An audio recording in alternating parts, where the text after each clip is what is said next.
Tuan Raja, Pakuan Dewata siap menerima putra mahkota untuk belajar dan memimpin bersama kami. Putraku Arsaka,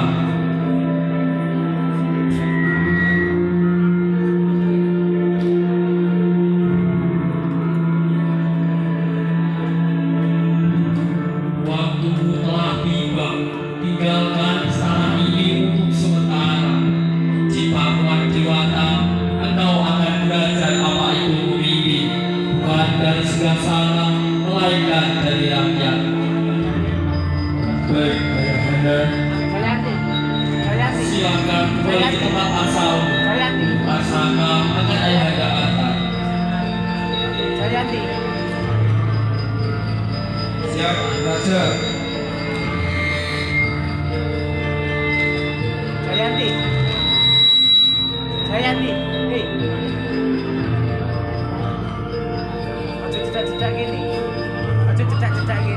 Dan disinilah bermula dari sepotong yang terdengar kecil tapi menggunakan seorang putri, karena sejatinya bukan tahta yang disemburui, melainkan kesempatan untuk berjalan sejauh itu.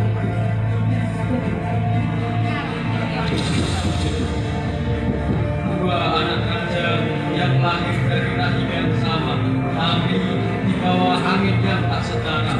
Satu diarak dengan bunga dan trompet, lainnya dilepas dengan diam dan tanah basah. Tapi pertanyaannya bukan siapa yang lebih mencintai, melainkan siapa yang lebih benar-benar menginjak bumi. Aku Arsaka. 5 hari 4 malam di Pakuan Dewata. Kapal besar, sambutan meriah.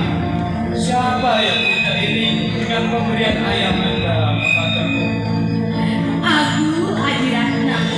Walaupun ayahanda memberi kesempatan bermalam di Pasundan hanya selama 2 hari 1 malam, namun setidaknya aku tidak angkuh seperti kakakku.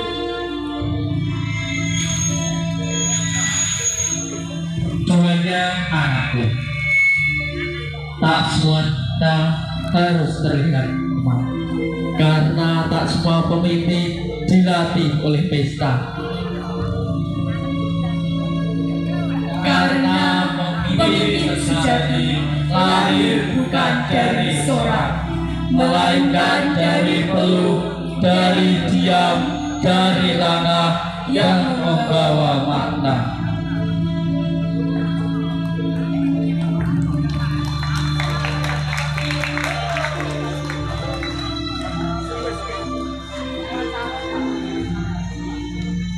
Aku baru saja pulang dari Pasundan.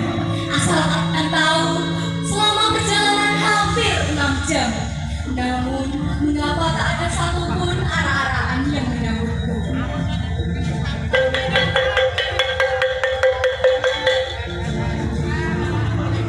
Kak Wirya, Winis, ada apa? Kalian repot-repot kemari.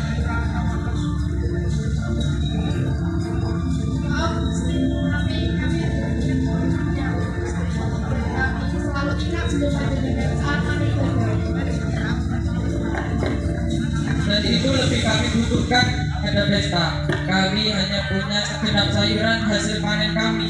Mohon Gusti menerima.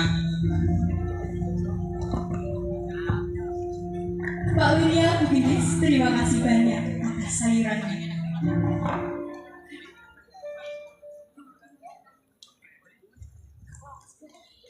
Namun, terkadang aku masih saja ingin menyeberang ke Pakuan Dewata, bukan untuk berpesta, namun untuk belajar menjadi pemimpin yang baik, tidak seperti Arsaka.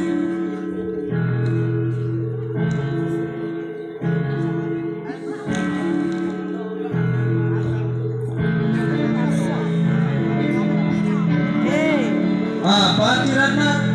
Kau ingin menyeberang ke Pakuan Dewata? Hahaha, Pakuan Dewata yang membaik. Lautnya bukan aku. Memangnya kau kuat menuju ke Pakuan Dewata selama 12 jam? lalu naiki kapal yang besar. Apakah kau tidak takut masuk laut? Wahai Kakanda, 5 hari 3 malam di pangkuan Dewata itu memanglah mudah. Tapi aku di Pasundan tinggal di istana yang tinggi dengan jendela menghadap ke pegunungan. Tak perlu lelah menaiki puluhan tangga karena di sana ada kursi terbang. Lalu di sana juga aku memasuki dunia fantasi, menaiki biang lana warna-warni yang tinggi. Lalu aku juga menaiki roller coaster hingga menembus langit. Lalu aku juga merasakan mistisnya dunia hantu. Sedangkan kau di pangkuan Dewata tinggal di istana yang tingginya tak seberapa. Karena sejatinya di pangkuan Dewata tak boleh ada bangunan yang tingginya lebih murah kan? Lalu kau juga harus lelah-lelah menaiki puluhan tangga karena di sana ada kursi terbang. Sial, sebentar lagi akan ada pengobatan takhta. Kau pasti ditempatkan di pelosok. Wahai Kakanda, tak mengapa jika aku ditempatkan di pelosok. Karena sejatinya aku hanya ingin menjadi pemimpin yang baik, bukan untuk bergengsi seperti itu.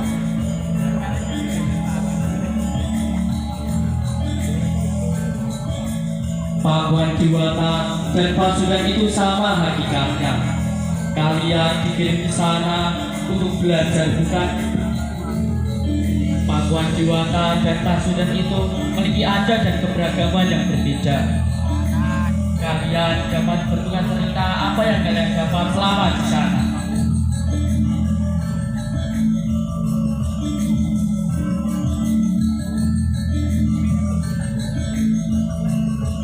Kini tiba saatnya kedua anakku menentukan jalan kalian selanjutnya untuk menjadi seorang pemimpin di bawah naungan ayah.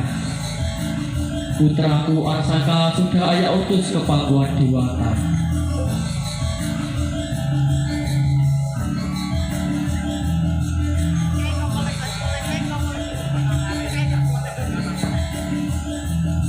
Sedangkan kau Adirana, giliranmu ke negeri seberang.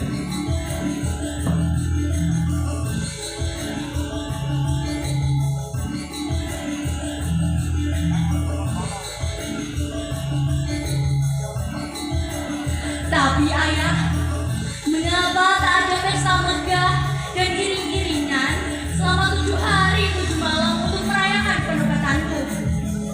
Mengapa hanya ada upacara kecil ini saja di dalam istana? Apa kau tidak sayang lagi kepadaku? Sudah Dirata, kembalilah ke tempat dudukmu. Adil bukan berarti harus sama. Sahihnya penobatan bukan tentang merayakan pesta. Upacara kecil tidak akan merempat dan misalnya sebuah penobatan.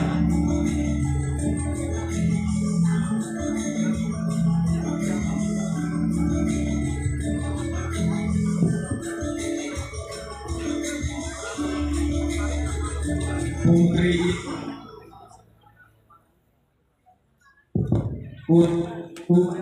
diarak oleh Gatsby.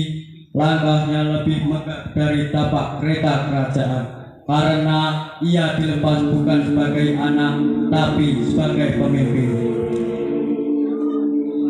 Wahai dayang kecilku, kemarilah ikuti aku. Iya Putri. Ingatlah ini, jika suatu saat rakyat di negeri bencana ini melupakanku tak mengapa. Namun, jika ada satu saja anak kecil sepertimu mengingatku bahwa aku pernah duduk bersamanya dan bermain dengannya itu, maka itu sudah lebih dari cukup. Apa jika tak ada pesta anak-anak makan seperti tahun lalu? Yang terpenting adalah pengangkatan tahta Gusti dan amanahnya memimpin di negeri seberang. Tapi, mengapa tak ada anak-anak megah dan meriah seperti tahun lalu untuk menyambutku? Karena aku juga ingin dirayakan seperti kakak-kakakku dulu. Sedangkan aku, sudahlah.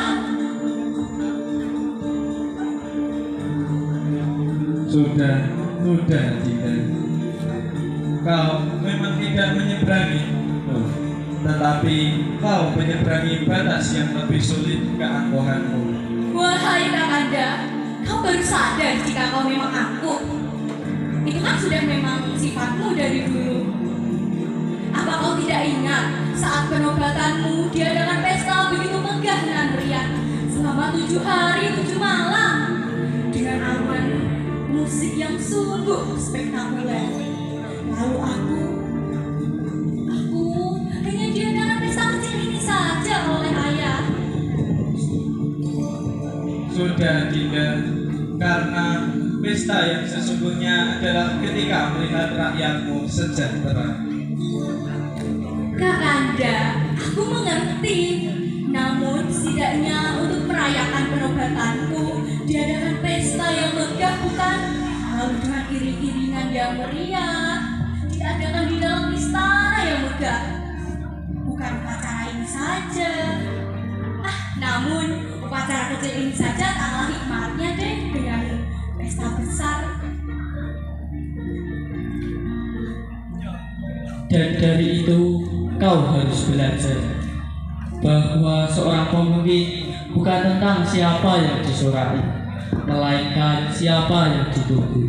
Dan kisah ini tak ada dalam gulungan sejarah, tapi hidup dalam tanah dan dada mereka yang pernah disentuh. Dengarlah ini wahai rakyatku.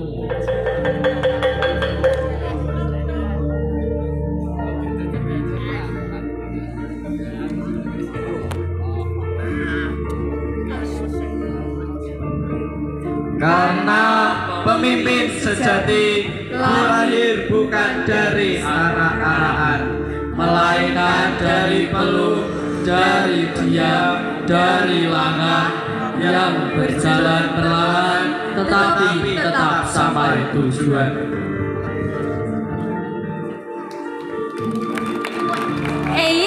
Tapi sebelum aku pergi meninggalkan tempat ini, aku punya satu cenderamata untuk salah satu rakyatku yang terpilih. Namun, bagaimana ya caranya untuk memilih rakyat beruntung itu? Bagaimana kalau Cap Cipcup saja, Dinda? Cap Cipcup ya? Aku setuju, Kakanda. Baik, ayo kita mulai.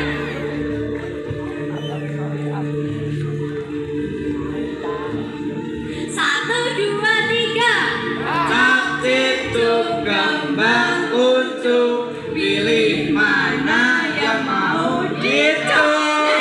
Ya, semuanya kemudian kemari.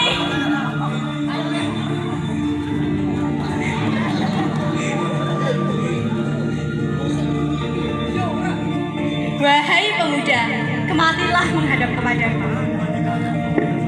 Kaulah salah satu orang terpilih itu, pemuda. Baik, sebelum aku pergi meninggalkan tempat ini, terimalah cenderamata dariku. Sebagai kenang-kenangan bahwa aku pernah memimpin di sini. Jangan lupakan aku ya. Baik, kamu bisa menerimanya, pemuda. Sebelum kamu kembali ke tempatmu, berikanlah kami sepatah dua patah kalimat atas penubatanku ini. Luar biasa. Ini serial drama yang mengungkit masa-masa sekolah ya.